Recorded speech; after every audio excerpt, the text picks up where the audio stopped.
ଏବଂ ଓଡ଼ିଶାରୁ ହିଁ ପୂର୍ବୋଦୟ ହେବ। ଏହି ଆଧାରରେ ଓଡ଼ିଶାରେ ନୂତନ ସରକାର ପ୍ରତିଷ୍ଠା ହେଲା ପରେ ଚାରୋଟି ସେମି କଣ୍ଡକ୍ଟର ପାର୍କ ଓଡ଼ିଶାରେ ପ୍ରତିଷ୍ଠା କରିବା ପାଇଁ ନିଷ୍ପତ୍ତି ନେଇଛନ୍ତି ଏବଂ ସେ ଦିଗରେ ଏ ବଜେଟରେ ମଧ୍ୟ ସେଥିପାଇଁ ବ୍ୟୟବରାଦ କରାଯାଇଛି, ଯେଉଁଥିରେ ଭାରତ ସେମିକଣ୍ଡକ୍ଟର ମିଶନ 2.0 ତାର ଦ୍ୱିତୀୟ ସଂସ୍କରଣ ଅଧୀନରେ ଏ କାର୍ଯ୍ୟକ୍ରମ ସବୁ କରାଯିବ ଏବଂ ଇଲେକ୍ଟ୍ରୋନିକ୍ସ ଉତ୍ପାଦନ ବୃଦ୍ଧି କରିବା ପାଇଁ 40,000 କୋଟି ଟଙ୍କାକୁ ମଧ୍ୟ ବ୍ୟୟବରାଦ ବୃଦ୍ଧି କରାଯାଇଛି।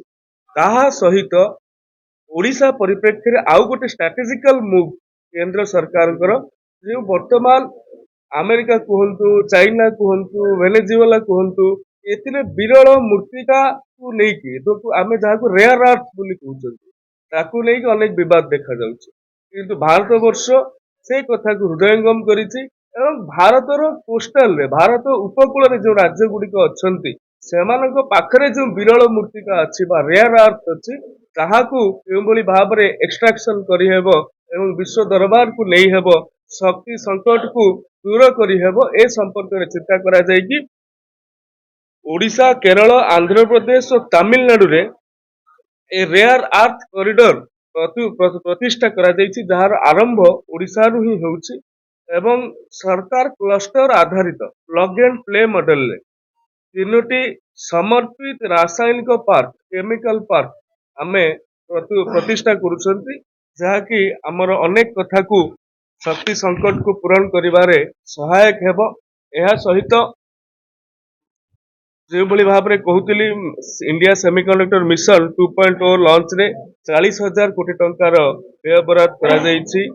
ବାୟୋଫର୍ମା ଶକ୍ତି ଇନିସିଏଟିଭରେ 10,000 କୋଟି ଟଙ୍କା 5 ବର୍ଷରେ କରାଯାଇଛି ଏବଂ ଏମଏସଏମଇ ସେକ୍ଟରରେ ଆମ ପିଲାମାନଙ୍କର କେଉଁଭଳି ଭାବରେ ଏସଏମଇ ଗ୍ରୋଥ ରହିବ, ସେଥିପାଇଁ ମଧ୍ୟ 10,000 କୋଟି ଟଙ୍କାର ଆଡିସନାଲ ଏଲୋକେସନ କରାଯାଇଛି ଏବଂ ସେଲ୍ଫ ରିଲିଆଣ୍ଟ ଇଣ୍ଡିଆ ଫଣ୍ଡରେ 2,000 କୋଟି ଟଙ୍କାର ଟପ୍ ଅପ୍ ପ୍ରଦାନ କରାଯାଇଛି, ଯାହାକି ଆତ୍ମନିର୍ଭରତା କ୍ଷେତ୍ରରେ ବହୁତ ବଡ଼ ଉପାଦାନ ବୋଲି ମୁଁ ଚିନ୍ତା କରୁଛି ଏବଂ କଣ୍ଟେନର ମ୍ୟାନୁଫ୍ୟାକ୍ଚରିଂ ସ୍କିମରେ 10,000 କୋଟି ଟଙ୍କା କରାଯାଇଛି।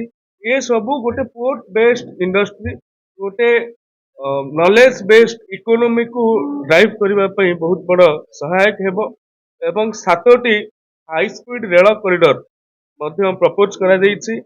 ରେଲୱେ ଆଲୋକେସନ ଏଥର ରେକର୍ଡ ଭାବରେ 2,77,830 କୋଟିରେ ପହଞ୍ଚିଛି।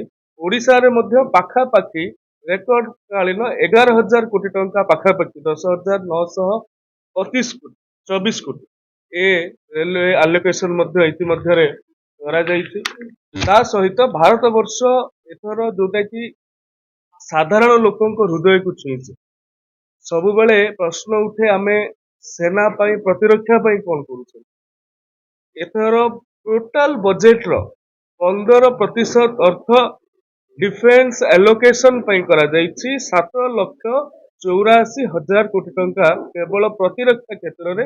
ଭାରତ ବର୍ଷକୁ କିଏ ନାଲି ଆଖି ନ ଦେଖେଇ ପାରୁ, ଭାରତ ବର୍ଷର ସେନା, ଭାରତ ବର୍ଷର ସୁରକ୍ଷା ବଳ କେଉଁଭଳି ଭାବରେ ସଶକ୍ତ ହେବେ, ସେଥିପାଇଁ ଡିଫେନ୍ସ ଆଉ ସିକ୍ୟୁରିଟି କ୍ଷେତ୍ରରେ 7,84,000 କୋଟି ଟଙ୍କାର ଏଲୋକେସନ ଏବଂ ଗୋଟେ ରେକର୍ଡ ସଂଖ୍ୟା 21.84% ବୃଦ୍ଧି କରାଯାଇଛି। କେଉଁଥିରେ ନା capital expenditure of defence, defence ଯୋଉ କ୍ୟାପିଟାଲ ଏକ୍ସପେଣ୍ଡିଚର ଅଛି ସେଥିରେ 21.84% କୁ ବୃଦ୍ଧି କରାଯାଇଛି ଏବଂ ଡିଫେନ୍ସ ପ୍ରଡକ୍ଟିଂ ଟାର୍ଗେଟ 2029 ସୁଦ୍ଧା ଆମେ 3 ଲକ୍ଷ କୋଟିରେ ପହଞ୍ଚିବା ବୋଲି ଏ ପ୍ରକାର ଆହ୍ୱାନ ଆମେ ନିଜକୁ ନିଜେ ଦେଇଛନ୍ତି ଏବଂ ଡିଫେନ୍ସ ଏକ୍ସପୋର୍ଟ ଟାର୍ଗେଟ, କେବଳ ଭାରତ ଡିଫେନ୍ସର ସାମଗ୍ରୀ ବାହାରୁ କ୍ରୟ କରିବ ନାହିଁ, ତାହାକୁ ମଧ୍ୟ ଆମେ ରପ୍ତାନି କରିବା।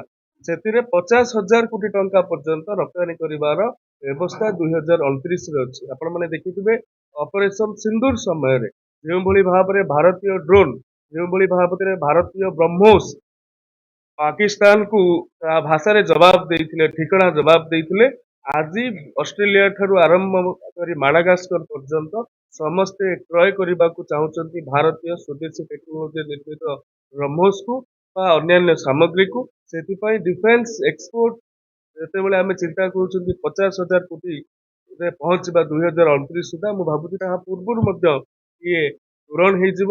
ମଧ୍ୟବିତ୍ତ ପରିବାର ପାଇଁ ନିକଟ ଅତୀତରେ ଗତ ବର୍ଷ ମଧ୍ୟ ଟ୍ୟାକ୍ସ ସ୍ଲାବରେ ପରିବର୍ତ୍ତନ କରାଯାଇଥିଲା ଏବଂ ଗତ ଦୀପାବଳି ସମୟରେ ମଧ୍ୟ ଯେଉଁଭଳି ଭାବରେ ଜିଏସଟି ସ୍ଲାବ ଗୁଡ଼ିକ ପରିବର୍ତ୍ତନ କରାଯାଇଥିଲା ଏଥିରେ ମଧ୍ୟବିତ୍ତ ପରିବାରର ଲୋକ ସିଧାସଳଖ ଉପଶମ ପାଇଥିଲେ ଏବଂ ଇନକମ ଟ୍ୟାକ୍ସ ଆକ୍ଟ 2025 2025 ଯୋଉ ନୂତନ ଇନକମ ଟ୍ୟାକ୍ସ ଆକ୍ଟ ଆସିଥିଲା ତାହାକୁ 2026 ଏପ୍ରିଲ 1 ରୁ ଏନଫୋର୍ସ କରାଯାଉଛି ଏବଂ ପୁରୁଣା ଯୋଉ 1961 ର ଆକ୍ଟ ଥିଲା ତାହାକୁ ୱିଡ୍ର କରି ଦିଆଯାଉଛି। ତେଣୁ ଇଏ ଗୋଟେ ମଧ୍ୟବିତ୍ତ ପରିବାର ପାଇଁ ନିମ୍ନ ମଧ୍ୟବିତ୍ତ ପରିବାର ପାଇଁ ଉପଶମର କଥା। ମେଡିସିନ ଠାରୁ ଆରମ୍ଭ କରିକି ସୋଭେନ ଗୋଲ୍ଡ ବଣ୍ଡ ପର୍ଯ୍ୟନ୍ତ ଯେଉଁଭଳି ଭାବରେ ସେଥିରେ ସଂସ୍କାର ଅଣାଯାଇଛି ମଧ୍ୟବିତ୍ତ ପରିବାର ଗୁଡ଼ିକୁ ମଧ୍ୟ ତା ତରଫରୁ ସିଧାସଳଖ ଲାଭ ମିଳିବ ଏବଂ ହେଲ୍ଥ କେୟାର ଆଉ ସୋସିଆଲ ସେକ୍ଟରରେ ପାଖାପାଖି 10% ବୃଦ୍ଧି ହେଇଛି ବଜେଟରେ। ଆମ ଚ୍ୟାନେଲ ସହ ଯୋଡ଼ି ହେବାକୁ ଲାଇକ୍, ସେୟାର, ସବସ୍କ୍ରାଇବ କରନ୍ତୁ।